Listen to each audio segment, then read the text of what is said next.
Real-time Processing Operating System (RTOS). A real-time processing operating system is a time-bound operating system which has fixed time limits. यानी जो real time processing RTOS है उसके नाम से ही पता चल रहा है कि इसमें ये एक टाइम बाउंड ऑपरेटिंग सिस्टम है, मतलब कि इसमें जो है एक फिक्स्ड टाइम लिमिट होती है. Processing has to be done within the definite time limit, otherwise system will be failed. Real time processing operating system classified into two parts. अब जैसे कि जो प्रोसेसिंग है वो जो टाइम लिमिट है, टाइम ड्यूरेशन है, उसमें ही प्रोसेसिंग डन हो जानी चाहिए, यानी मुकम्मल हो जानी चाहिए, वरना अगर ऐसा नहीं हुआ तो जो सिस्टम है वो फेल हो जाएगा. Real time processing operating system को दो पार्ट्स में डिवाइड किया गया है, जो कि हैं हार्ड रियल टाइम सिस्टम और soft real time system. A hard real-time system guarantees that crucial tasks complete on time, even the shortest delay or urgency is not acceptable.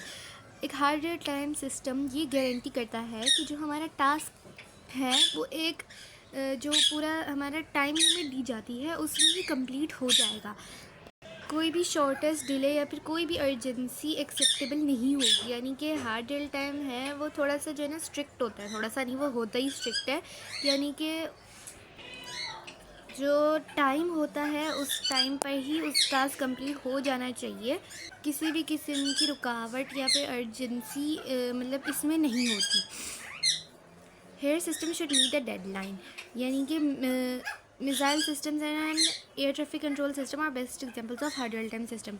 अब इस सिस्टम को डेडलाइन दी जाती है तो उस डेडलाइन पर वो काम कर देता है. यानी कि जैसे कि समझें कि अगर डेडलाइन है 2 जनवरी, तो जो 2 जनवरी है वो हमारी डेडलाइन है. तो हार्ड रियल टाइम सिस्टम क्या करता है कि उस डेडलाइन पर वो काम कर देता है. कोई भी डिले नहीं होता, कोई अर्जेंसी नहीं होती. उस टाइम पर अब हमारा जो टास्क होता है उसको कंप्लीट कर देता है. अब मिसाइल सिस्टम्स और air traffic control systems HRTOS की बेस्ट एग्जांपल्स हैं, क्योंकि इसमें क्या होता है, मिसाइल सिस्टम एक बड़ा काम है तो उसमें कोई किसी भी किस्म का डिले नहीं हो सकता ना. एयर ट्रैफिक कंट्रोल सिस्टम इसमें भी किसी भी किस्म का डिले नहीं हो सकता. तो ये इस हार्ड रियल टाइम सिस्टम की एग्जांपल्स हैं.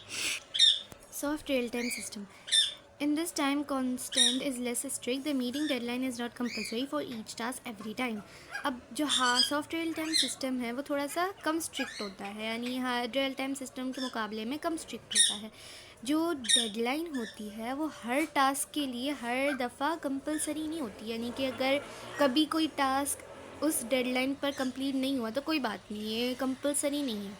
A crucial real-time task gets priority over other tasks until it completes. It does not guarantee according to the priority. It does not guarantee that task will be completed in definite time, but before a certain time and according to the priority. यानी कि जो crucial real time task होता है जब तक कि वो complete नहीं हो जाता तब तक उसको एक प्रायोरिटी मिलती है. यानी कि ये जैसे hard real time system guarantee करता था कि जो क्रिशियल टास्क हैं वो कंप्लीट हो जाएंगे, तो सॉफ्ट रियल टाइम सिस्टम ये गारंटी नहीं करता कि जो क्रिशियल टास्क हैं या कोई भी टास्क है वो हर दफ़ा डेफिनेट टाइम पे कंप्लीट हो सकते हैं.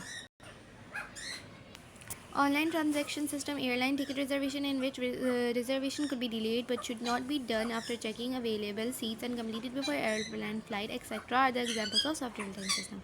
अब ऑनलाइन ट्रांजैक्शन सिस्टम और एयरलाइन टिकट रिजर्वेशंस, जिसमें रिजर्वेशंस जो हैं वो डिले हो सकती हैं, लेकिन वो अवेलेबल सीट्स की चेकिंग के बाद डन हो जानी चाहिए. अब इसमें क्या है, एयरलाइन टिकट रिजर्वेशन में कि जो टिकट रिजर्वेशन होती है वो कभी कभार डिले हो जाती है, लेट हो जाती है, लेकिन वो हो जाती है. ऐसे बिफोर एयरप्लेन फ्लाइट्स, यानी कि जो सीट्स हैं वो एयरप्लेन फ़्लाइट्स की जो सीट्स होती है उसको कंप्लीट होने से पहले वो काम हो जाता है. Etcetera are the examples of soft real time system. ये दोनों सॉफ्ट रियल टाइम सिस्टम्स की एग्जांपल्स हैं. Software installation. Software installation is the process of making programs ready for execution. Software installation एक ऐसा प्रोसेस है जो कि प्रोग्राम्स को उसके एग्जीक्यूशन के लिए तैयार करता है. सॉफ्टवेयर इंस्टॉलेशन और installer is a computer program that install files such as application drivers और other software on to a computer. Software installation एक ऐसा इंस्टॉलर है जो कि कंप्यूटर प्रोग्राम में फ़ाइल्स इंस्टॉल करता है, जैसे कि एप्लीकेशंस हो गई, ड्राइवर्स हो गया, कोई भी अदर सॉफ्टवेयर कंप्यूटर में उसको इंस्टॉल करता है। तो सॉफ्टवेयर इंस्टॉलेशन के नाम से ही पता चल रहा है कि ये एक ऐसा इंस्टॉलर है जो कि फाइल्स इंस्टॉल करता है कंप्यूटर में। Software is installed on to a computer by various mean. Software को मुख्तलिफ मायनों में हम कंप्यूटर में इंस्टॉल करते हैं। They can be downloaded from the internet. ये इंटरनेट के ज़रिए भी डाउनलोड की जा सकती हैं। They can also be installed from an installation CD और DVD और from a USB flash drive. ये एक इंस्टॉलेशन के ज़रिए भी डाउनलोड की जाती हैं, यानी CD या फिर DVD या कोई भी USB फ्लैश ड्राइव के ज़रिए डाउनलोड की जा सकती हैं। इंस्टॉलिंग विंडोज़ ऑपरेटिंग सिस्टम, तो इसमें बस यही बताया जा रहा है कि जो ऑपरेटिंग सिस्टम है वो सबसे ज़्यादा एसेंशियल सॉफ्टवेयर है। Operating system is the most essential software and there are many operating systems available. जैसे कि हमें पता है कि ऑपरेटिंग सिस्टम मुख्तलिफ़ तरह के होते हैं, बहुत सारे ऑपरेटिंग सिस्टम्स होते हैं। कंप्यूटर को रन करने के लिए या कंप्यूटर को ऑपरेट करने के लिए ही सबसे पहले हमें ऑपरेटिंग सिस्टम की ज़रूरत होती है। ऑपरेटिंग सिस्टम्स को इंस्टॉल करने की ज़रूरत, विंडोज़ ऑपरेटिंग सिस्टम को इंस्टॉल करने की ज़रूरत होती है। Windows is the most commonly used operating system which is developed by Microsoft. Windows जो है वो सबसे ज़्यादा कॉमन जो ऑपरेटिंग सिस्टम होता है वो होता है जो कि माइक्रोसॉफ्ट के ज़रिए डेवलप किया गया था। Choosing an operating system depends upon the hardware that we have. Operating system choose करना ये हमारे पास जो भी हार्डवेयर मौजूद होता है उस पर डिपेंड करता है।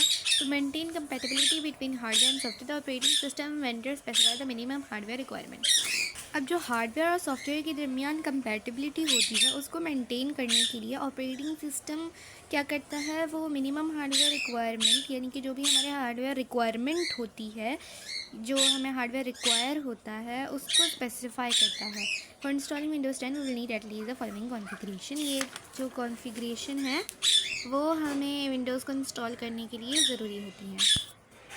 अब बस इसमें यही बताया जा रहा है कि जो प्रोसेसर में 1 गीगाहर्ट्ज़ यानी कि जो CPU की स्पीड है वो एटलीस्ट 1 गीगाहर्ट्ज़ होनी चाहिए। मेमोरी में ये बताया जा रहा है कि 1 GB फॉर 32 बिट्स और 2 GB फॉर 64 बिट्स, यानी 1 GB 32 बिट्स के लिए यूज़ होती है और 2 GB 64 बिट्स के लिए यूज़ होती है। RAM random access memory, a type of computer memory. 32 bits and 64 bits are data units. अब इसमें जो रैम है वो एक कंप्यूटर मेमोरी है जिसमें 32 बिट्स और 64 बिट्स डेटा यूनिट्स के लिए इस्तेमाल होती है। Storage 32 GB, hard disk space should be at least 32 gigabytes. अब जो हार्ड डिस्क की स्पेस है वो एटलीस्ट 32 GB या 32 गीगाबाइट्स होनी चाहिए। ग्राफिक्स कार्ड डायरेक्ट X9 और later with WDDM 1.0 driver graphics is computer hardware that produces images on monitor screen. अब ये जो है वो क्या करता है कि जो मॉनिटर स्क्रीन पे ग्राफिक्स होती हैं, फिर इमेजेस होती हैं, उनको प्रोड्यूस करता है। Display 800x600 computer memory monitor capability, ये जो है कंप्यूटर मेमोरी की कैपेबिलिटी होती है।